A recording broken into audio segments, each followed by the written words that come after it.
feel that way. Lots of couples come to see me. It is my hope that our sessions will be beneficial for both of you, and as a consequence, your marriage will be stronger. That is my hope too. And mine as well. Good. I'm glad you're feeling fine, John and Francine. I am glad that you are. Now let's begin, shall we? John, since you're the one who made the appointment, let's start with you. Well, doctor, the problem seems to be one really of communication. I would agree. One of them can communicate and the Thank you, doctor. The problem is she hears what she wants to hear. That is not true. Francine, what do you mean she hears what she wants to hear? Well, when we talk about banal things like current events or the weather, she understands me perfectly. But when I try telling her about a problem I think we might have, she doesn't understand me clearly at all. I have no idea what he's talking about. I hang on his every word. At least when he speaks in a pleasant tone of voice. And sometimes he is pleasant, but sometimes he gets upset for no reason. And then there's no discussing anything with him. He gets insistent, and we wind up not talking to each other at all. Oh, I see. Could you give me an example?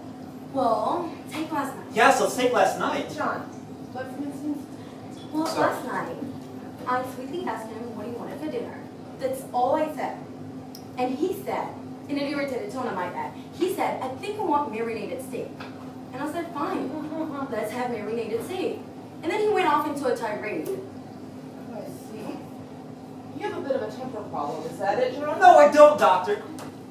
Okay. I mean, maybe I do now, but that's because that's not what I said. And she knows it.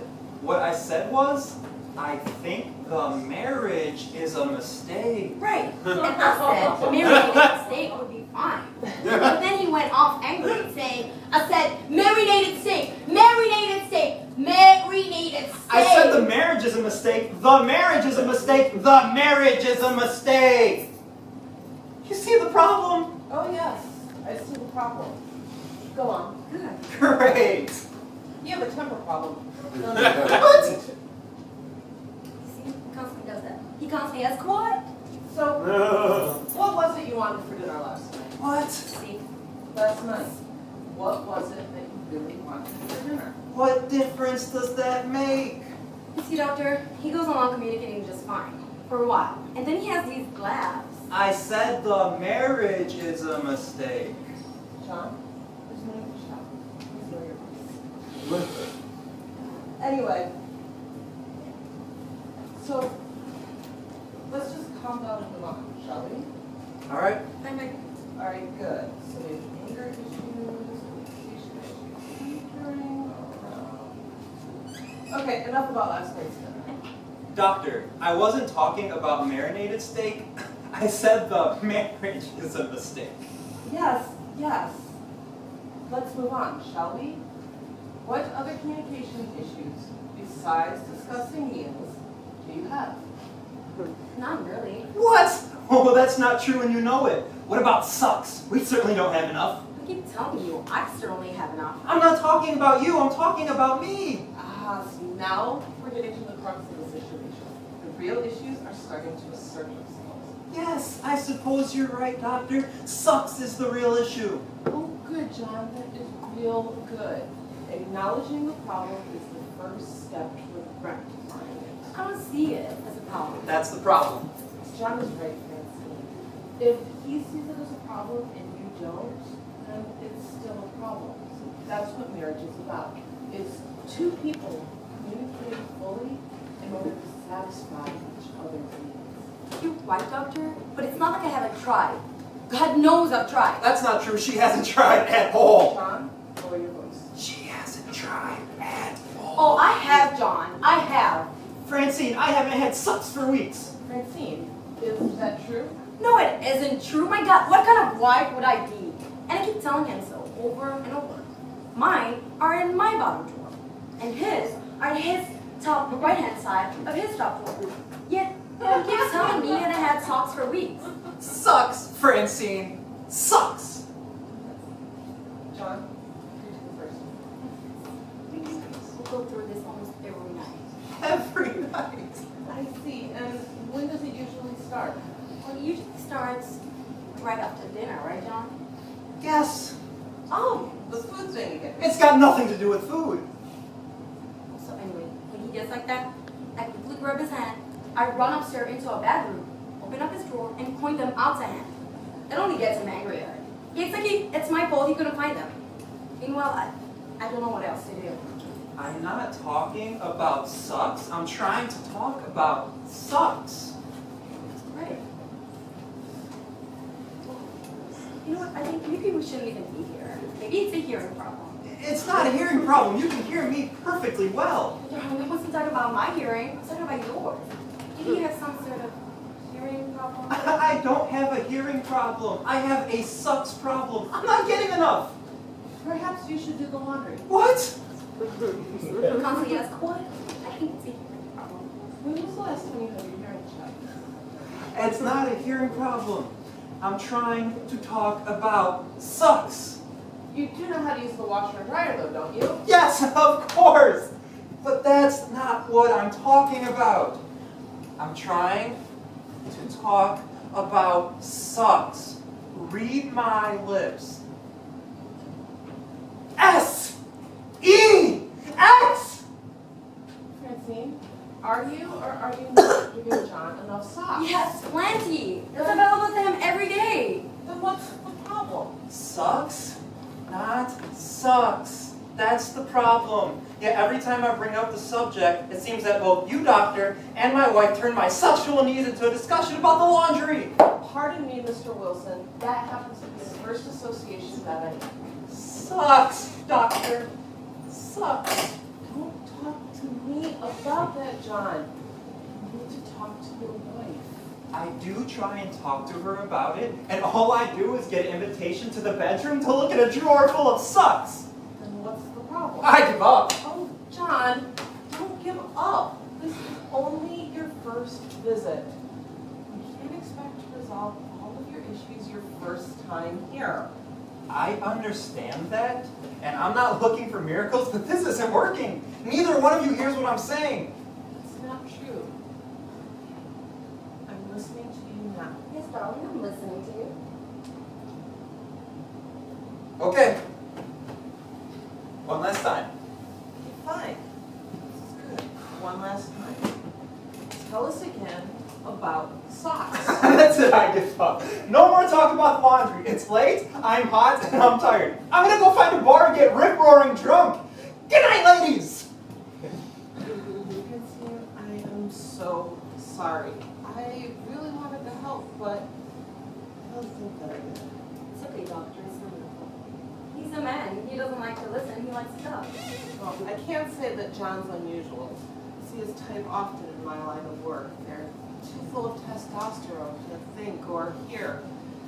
They all have frustrated lives, and when the going gets tough, they all go to the bar. Meanwhile, you do know what he needs, don't you? Oh, what's doctor? I could use it too. Of course you could. You're a woman. Women have needs too. Oh, yes. Yes, we do. We certainly do. Why not can't see it? I don't understand. Neanderthals. Most of them. They'd rather scrape their knuckles as they stumble along the pavement of life. They're too busy scratching and grunting, trying to caress and scoop them up for them. Doctor, this is so true and so beautiful. Tell me you'll come and check my socks drawer. Well, I could use my license for this, and I'd love to.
Oh dear. I'm home. Pick that up. You're such a pig.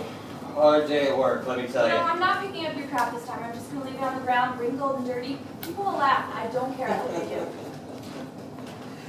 Well, I say the sun's a yard under the arm, it's time for a drinky poo. Always. Does Pumpkin Doodle want to drink too? You drink too much. Every night you come home and drink and drink and drink. One olive. You always say that. Every night, come home, fix me a drink, one olive. You know, just once I'd like to put in two. Or an onion. I so do enjoy our time together. Family. I just say family and I feel bliss. One olive for the millionth time you blush. Come, Pumpkin Doodle, come sit down next to me. Maybe we'll read. You worry all day. At work, of course. Where I am every day, all my days. Where I've been every year, all of my years, doing the same thing. Moving paper from one side of my desk to the other. Your office is closed. You were fired weeks ago. But you come and go. Every day you come and go like a skunk coming out at night to dig up worms. You say that every night, that skunk piece. Every night, you're funny. You Pumpkin Doodle, are very funny. And it's grubs, by the way. Grubs. Grubs. Skunks dig grubs, not worms. As they do every night, all their lives. You said that story 100 times, and you are always wrong. That's funny. Grubs. Worms. Every day you come and go from a job that you no longer have. It just makes me sick. It makes me want to drink. Oh, then join me, dear, as you do every night. You certainly don't need an excuse. You never go anywhere. We never go anywhere. Every night you come home at the same time, the same place. You hang your hat on a hook that we no longer have. And then you hang your coat in a closet that has no hangers.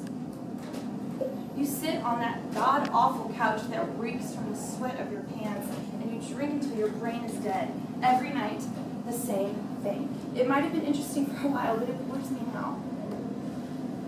Thank you. Thank you, dear, for showing me how other people see me. Did I tell you about Maddie? Did I tell you about poor Maddie? Oh my Did I let her God. go? You say that every night, and I'm sick and tired of hearing about Maddie. It's like you sleep with her or something. For 15 years she was with them, and they let her go. Okay, your office is closed. You've all been let go. Of course she's not there. Where do you go all day? We should go see Maddie, see how she's doing, cheer her up. No, you need a new job. You can't just keep going through the same motions day after day. That jar of a job is empty, and you need a new jar with some pickles in it. Are you talking about dinner?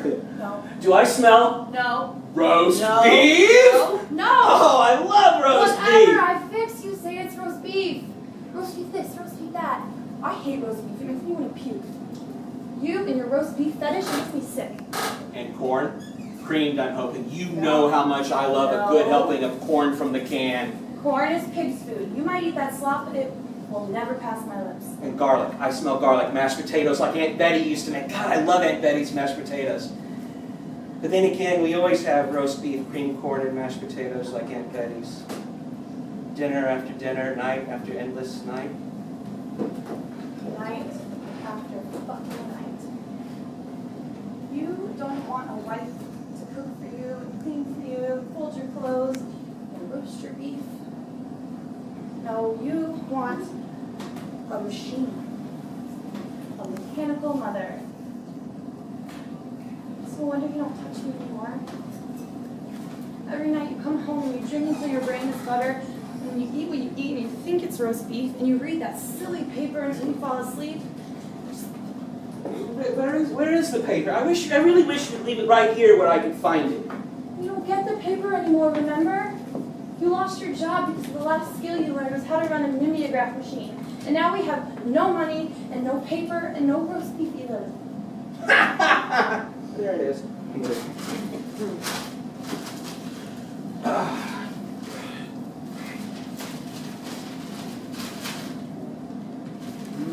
There, now you've done it. Done what? You broke the glass. Oh, I didn't do that. You dropped the glass on the ground. I set the glass on the table. There's no table. There's a table. There's always a table. I come home from work. I set my hat on the hook. I sit down. I relax. I read. I have a drink. In order to join my martini, I set my drink on the table. And it falls to the ground and shatters. It's like that every night, and I'm not cleaning up her mess again. Aunt Betty, we should go see her. We should go see her and her poor husband, Aunt Betty.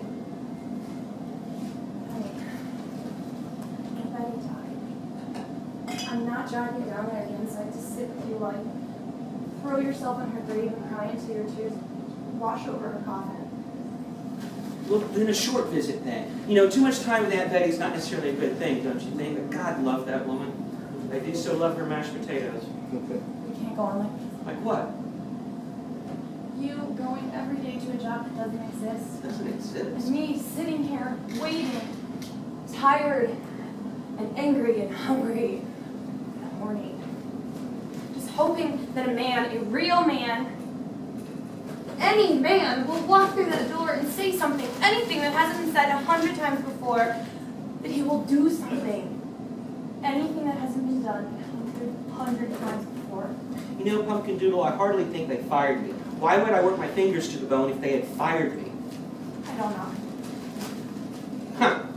I see where the city council has started that senior business again.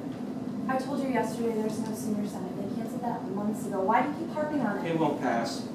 Nobody wants to pay higher taxes. I certainly don't. The poor can just go screw themselves. You don't make money. You don't pay taxes. Someday I'll quit that job. I'll quit that job and see if they can get blood from a turnip. You know what I'm going to do? I'm going to get a gun and join the revolution. I need a drink. Well, absolutely. There you go. You too, another? Of course. And this time, make it 2. 2 olives. 2? Such a departure. No. One will do. I so do enjoy this time of day. This is the best time of day. You with the waiting, me with the working, my blood, sweat, and tears serving mammon to the masses. Anybody could do it, you know, though. Move paper from one side to the other. I so do enjoy coming home, relaxing, having a drink, reading the paper, waiting for the roast beef to finish. I will have an onion in mine. In your martini? No. What will happen? What will it taste like? Will it even? I didn't even know we had onions. Will it be a martini anymore? This, honey, pumpkin doodle. I'm a little worried. Nothing happened. Nothing. Well, it's not a martini, you know. No? No. It's a Gibson. It's completely different. This has just become dangerous. Well, so be it. I feel wild. Oh, come, sit with me. Sit with me, Pumpkin Doodle. Come sit, relax, and tell me about your life.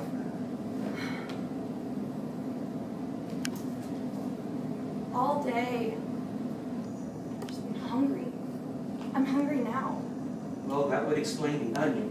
But you know, olives are nutritious too. You know, it's the same for me as it is for you. All day I cook and I clean and I fold laundry and I do the dishes and I go out on a hunt and I stalk the wild cattle. I slit the throat of a fine young calf and then I hang it by the hunt just to be dry and then I cut a bloody rump for supper. Yeah. Besides that. Besides that, killing the snakes that infest our garden and warding off the evil one that tries to embrace me in the middle of the day. Crucifying the demons that float up from the toilet. Getting our children off to school. We have no children, dear. Oh, you forget it's for the children that we do this. They are such a delight. Give me the paper, I'd like to read. No.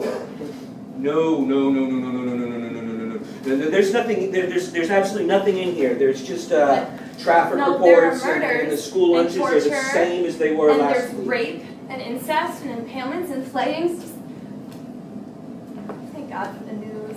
And every night you come home and we drink until our brains have been reduced to acidic pus.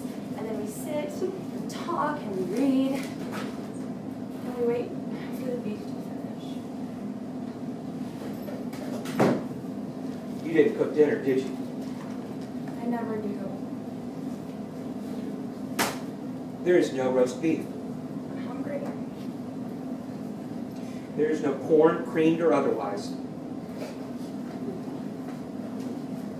Call the children and they're out back playing. Tell them to wash up. Tell them they'll have dinner tonight with their beloved Dada. But we have no children, dear. Have you forgotten? Or let them play a bit longer in the cool evening air, and then you and I can sit and listen to their sweet voices, scream as beasts from the buried past scurry out from the dark forest and rip them asunder, as the undead stalk them and eat their bloody flesh. Well, if we had children, I would call them in before the sun went down any lower. Yes, let's put them to bed early, and then you and I can have some time alone. We never have enough time alone. To sit by a warm fire and whisper sweet nothings into each other's ears, and then say them again and again until our voice boxes are shredded and our jaws fall from our face. So we shall not cap off the evening with an apple crisp. Poor Maddie. They let her go, did they? This is not how I want things. Shall I start a fire? No, Yeah. it was the onion. It was the onion. That's where everything went wrong. A nice warm fire. I will roll when it's low as do things to my body. There is no fireplace, dear. There is no fire. There is no children. This is wrong. This is all wrong. This is not how it should be. I come home from work. I sit on the couch. I relax. I have a drink. We wait for the roast beef to finish, and I cap off the evening with a nice apple crisp. It was the onion. It was the onion. That's where all this went wrong. One day, dear, you will have to start to love again. You will have to look at me and see me. This is wrong. This is all wrong. No, let's start all over again. We have no kindling and no money for matches because you lost your job. We have no money. We have no fire. We have no children. We just have you and your onion.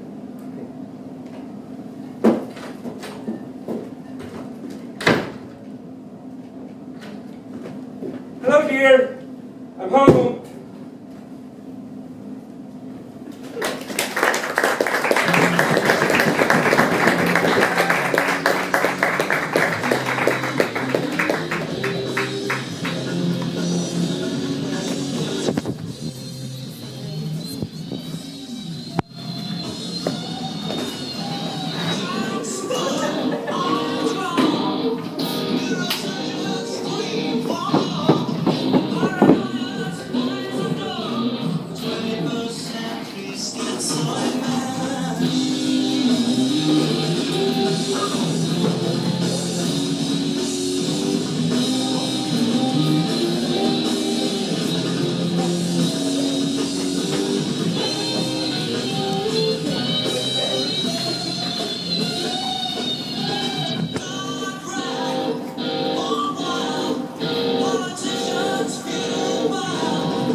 What the fuck? Where? Lonely fucking island. Smell it, man? Nah, man, stop fucking with me. You're so fucking high, man. Holy fucking shit, man! There's the cyclone, the steeplechase. Dude, we drove all the way from Binghamton to... Why? What do you remember? We were doing acid Yes. and hash Yes. and... And we got hungry. We started waxing all poetic about Brooklyn like it was one of the 7 great miracles, like the Taj Mahal and the pyramid. And how your life would be changed if you could even Nathan's hot dog. Sounded like a good idea. How long was the trip? 195.7 miles from our dorm parking in Binghamton to here. You remember being in that bar in Conklin yesterday afternoon? Holy fucking shit. Bowling with that silver disc thingy. That was amazing. You don't remember anything else? Still can't believe we're not dead in some ditch on Route 17. So you don't remember telling me you fucked Amy? What? Last night, after you'd been dropping acid for a while, you claimed to have total consciousness. You saw that Vishnu, Buddha, Gandhi, Professor Lipschitz from the psych department at St. Paul, they were all the same person. Wait, what? And that in order for Nixon to be defeated, you needed to get your soul clean. You said you needed to become a pure person. Otherwise, Tricky Dick would win re-election and the war would never be over. You needed to confess that you and Amy fucked around. I say a lot of shit when I'm high. All that about Lipschitz and Vishnu and Nixon, that was fucking bullshit. But you always thought she was hot. No. No? I mean, she's hot, but she's, you know. What? I swear, we didn't fuck. You swear. On a stack of Bibles, I swear. But you don't believe in the Bible. What's going on about sheep tubing, Buddhism, and Taoism? I swear, on all the Eastern religions, which I hold dear, I never fucked Amy.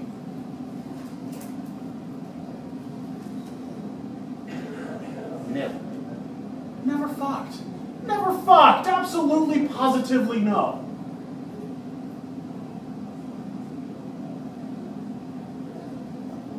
Guess it was just that. Sure. Yes, definitely. That was some crazy shit, brother. I mean, look where we ended up. Where the fuck am I? It's okay, fuzzy. Salt smells sand? What the fuck? We were doing acid. And hash. And maybe some lewds. And took a trip to Coney Island. Oh, what the fuck? I got blood on my fucking hands! You had a bloody nose. You headbutted your Steve McQueen bullet poster. I can't remember anything. How do I know we didn't go on some drug-fueled Manson-esque killing spree? Because we're pacifists.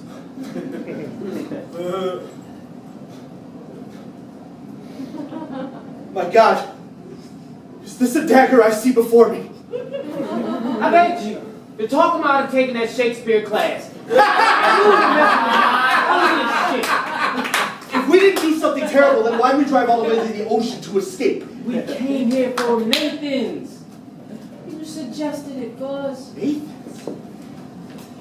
That's right! I remember now. We were hungry and wanted to get Nathan's! Oh, thank God. You know, here I woke up thinking I had a hand in a quadruple homicide, and it turns out, of course, I'm just hungry. Nathan's? We made it. This is amazing. Yeah, man, and then I go for strike numero 10 in a row, and I rolled a fucking 9. Can you believe that shit, man? 1 pin. Tragic. We desired it too much. The I Ching talks about wanting something so badly you lose it. Gary, why were you kneeling in front of Neil? That was a strange fucking image to wake up to on an empty acid stomach. Just clearing up a misunderstanding. Yeah, about it. I am so glad you told Neil you fucked around with her. Fuzzy! Well, now we can have our Nathan's, and there won't be any weirdness. Do you think they'll still serve Tang? What? You swore to me. And you lied. Not entirely.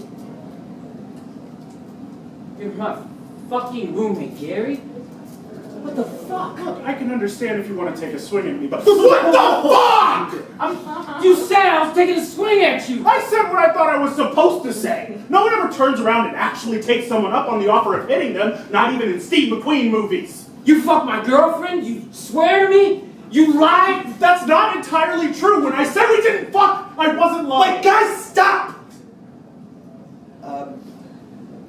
Oh, hey, the silver bowling thingy. Yeah? You seemed so happy when we were talking about that. Can't we just go back 60 seconds, pretend I never opened my mouth?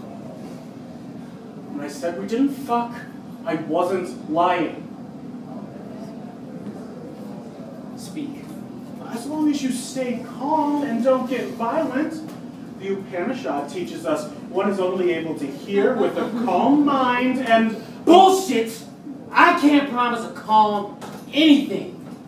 I don't have a gun or a knife, so I can't kill you. Now. Alright. What? That's not true. There's the ocean right there. You could always drag him over there and drown him. At the end of the world party this weekend. Oh! The fucking party I missed because I was working? That fucking party? I was very depressed when Isis went off with that asshole Kevin. The only reason she did that was because she thought he looked like Che Guevara. Please, the fucking guy is Polish. Isis. That's the one where you can see your tits coming around the corner like a full 2 seconds before you see the rest of her, right? Man, why do you have to talk about women in? Yes. Oh, cool. And I ended up hanging out with Amy and smoking a little hash, dropping a little acid. It was an amazing and wholly pure vibe. Oh, you could hit him over the head with a rock, take the aforementioned rock, tie it around him, and then dump him into the ocean. Fuzzy! Neil, you said you couldn't kill Gary right now? I'm just pointing out that you're wrong. I mean, do you have any idea how many people have fallen to their deaths during steeplechase? Coney Island, A Million Ways to Die? Fuck. Do you guys have any money? Because I don't. Look for change in the seat of the car. That's good, yeah. The acid that Amy had was amazing. I hadn't felt that way since I dropped acid at the Zappa Halloween concert and reached Nirvana for a full 98 seconds. And we kissed because we felt a oneness with everything. It wasn't sexual, and then we stopped. That's why I could swear on a stack of all Eastern religions, which I hold dear and sacred, I never fucked Amy. What am I? Some kind of idiot? What am I supposed to believe? That you stuck it in and then suddenly you thought, nah, actually this doesn't feel good. I'm gonna pull it out and stop. Whoa, Neil, I was there, okay? They called me to come get him, yeah. He fooled around with Amy, but only because he was so high he couldn't remember his own name. He then threw up on Amy and, well, several other people, and then passed out. I had to carry him out of there. Really? Gary made himself look like a complete jack-off in front of everyone he knows, okay? There was no great sex. He'll forever be known as Vomit Boy. You didn't tell me that. Well, that's because I know you're sensitive. Thanks. Let me go first. Okay, but don't go ballistic and don't do any of the drowning or the head bashing I mentioned earlier. I don't know what Let me go first. Hey. Sheesh. People talk about seeing God. Jim Hendrix or whatever went on acid. Last night when I was tripping, I felt alone. Completely isolated and inside myself from anyone or anything. Graduation soon, and all I can see is darkness ahead. I got my number from the draft board. 6. What? 6 was always the number I wore in Little League. I wore the number right between my favorite players. Maggio and Mata. A lucky fucking number. 6. Number that low. The war keeps going. I'm gonna have to move to Canada. Maybe forever. I mean, do they even have other Jews up there? Okay.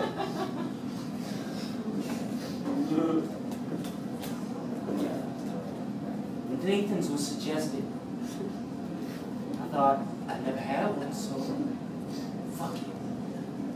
With the drugs and all, I gave us 50-50 odds we'd see more. Left it up to chance. But we made it. Somehow getting here in one piece. Need these francs.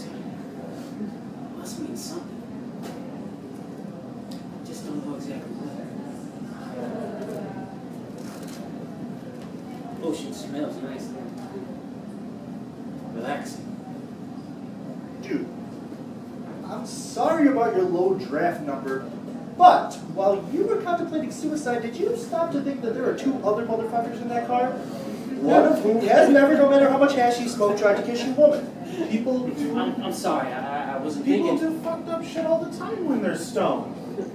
Like this trip. No, this trip wasn't fucked up. We never would have made it this trip if we weren't high. I mean, what's the point? The point is that we did it. Because we could do it. I mean, when we're lawyers or psychologists or professional revolutionaries, we're not going to be able to drop everything and travel 200 miles for the world's greatest hot dogs. Everything is possible for men who make this kind of journey. I mean, this is Lewis and Clark type grass balls. We risked our lives. Think, Neil was suicidal behind the fucking wheel for 200 miles. On drugs. And we fucking made it? Fucking Lewis and Clark didn't have to deal with adversity like that. Sure as hell we'll never forget today. Neil, if you can survive this trip, man, you can survive Nixon, Canada, Saskatchewan, fucking Bigfoot, polar bears, where the fuck they got up there? I'm sorry about Amy. Can we admit, I mean, no more mumbo jumbo spiritual bullshit, but can we admit that you got stoned, kissed my girl, and now you feel bad? Very bad. Still sucks. Shit happens. That is so true. You know, shit does happen. Picture that on a bumper sticker. What? Shit happens. Wow. Huh.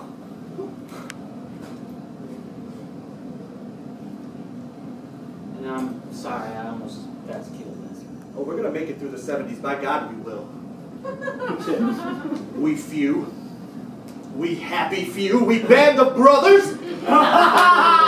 For those of you who eat Nathan's today with me shall be my brothers. Oh shit.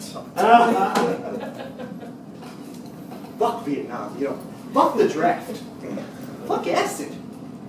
Fuck everyone and everything. Today, we shall eat Nathan's.